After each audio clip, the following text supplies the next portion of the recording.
Thank you, Mr. McGovern, for your work on this issue.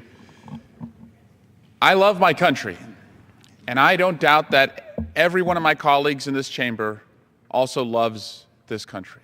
And I admire every man and woman who has so bravely fought to defend it.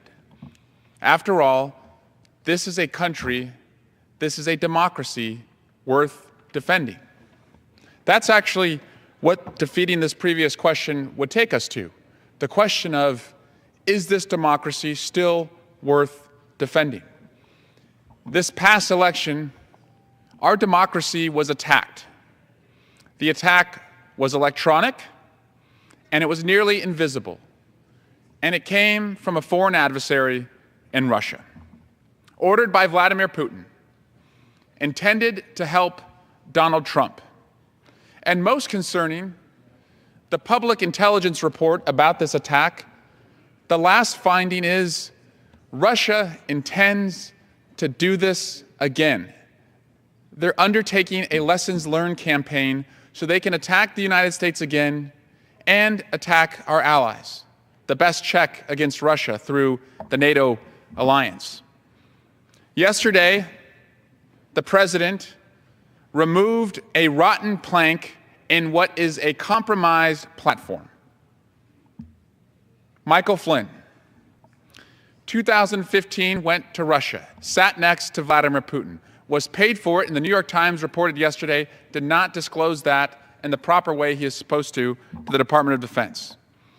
Because Russia attacked us, President Obama issued sanctions against Russia on December 28th.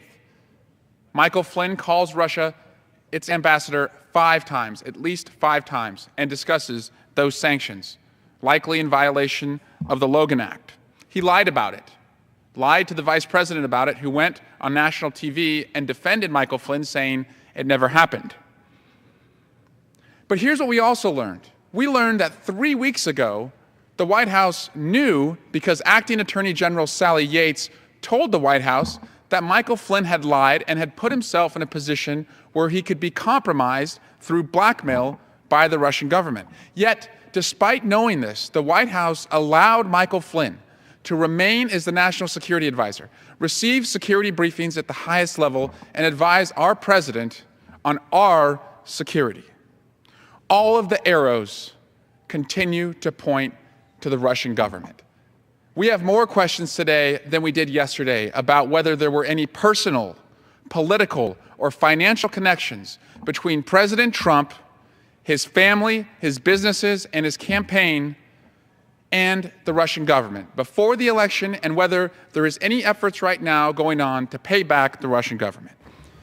Mr. Speaker, I'd ask for an additional 2 minutes. I yield the gentleman additional 2 minutes. The gentleman's recognized for an additional 2 minutes.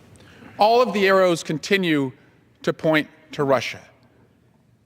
It is not disputed that Russia carried out this attack. It's not disputed that it was ordered by President Putin. It's not disputed that they sought to help Donald Trump. It is not disputed that Donald Trump admires President Putin and can't say a single bad thing about him.